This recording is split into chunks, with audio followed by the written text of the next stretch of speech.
The story of business during the pandemic was a story of disruption, but also ingenuity. The businesses that came out stronger took advantage of the disruption to completely reset their business models. They created leaner and more customer-centric operations. They focused on the customer's needs and eliminated all other distractions.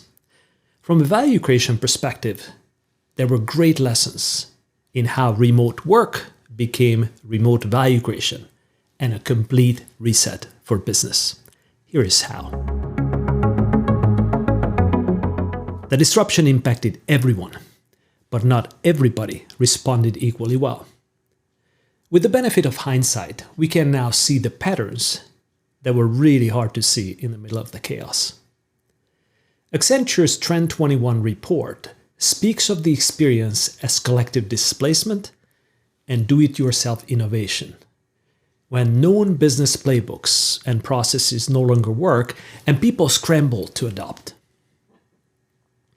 COVID was the perfect storm that accelerated some of the value creation trends that emerged with telecommunication, telecommuting, self-directed work teams, labor arbitrage, and digital transformation.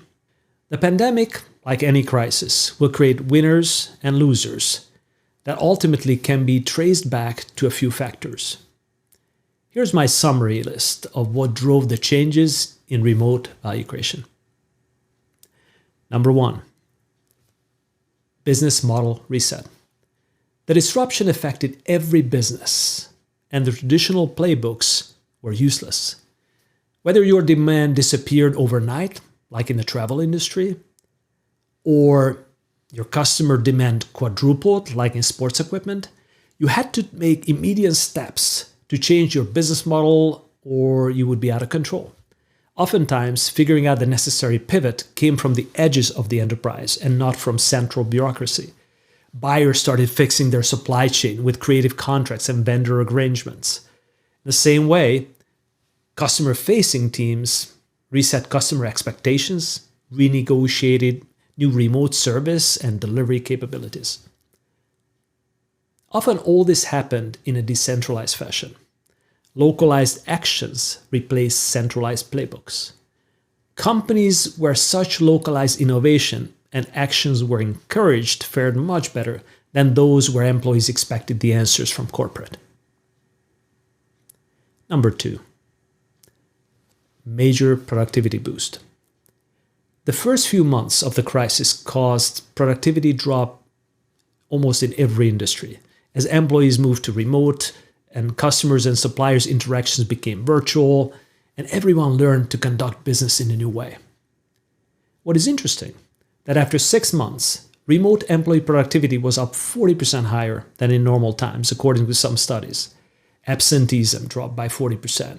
Labor-related profitability surged by 20%. And a lot less time was wasted in office and commute. Also, people found digital communication and task collaboration more efficient than those from before the crisis. Number 3, massive process cost savings.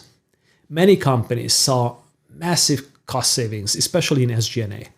Travel and marketing costs were reduced by as much as 50% due to remote work and lack of customer-facing activities.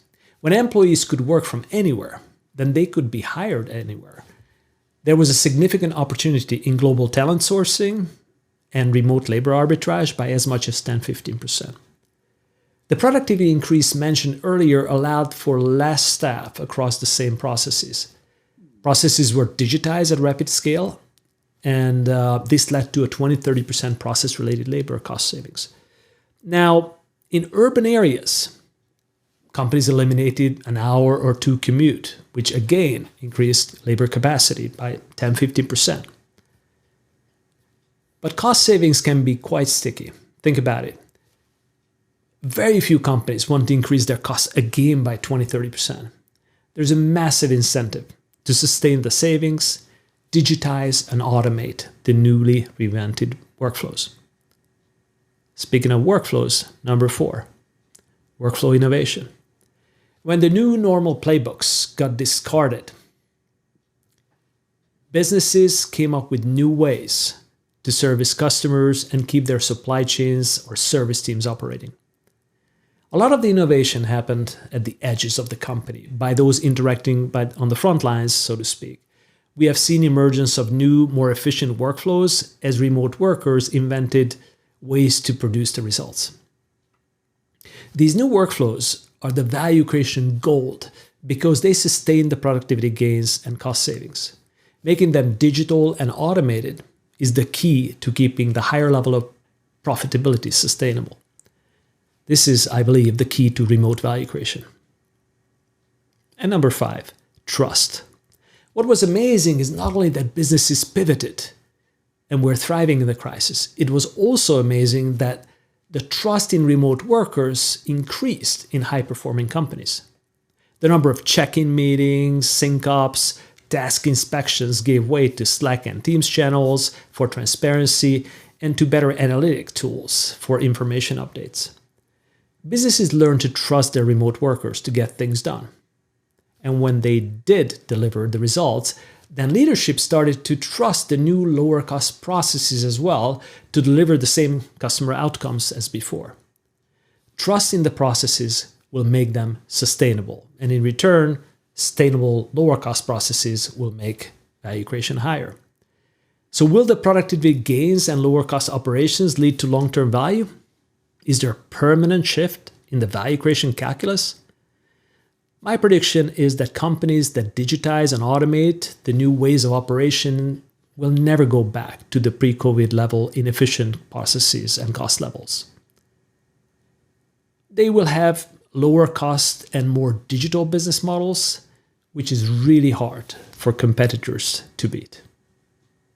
Talk soon.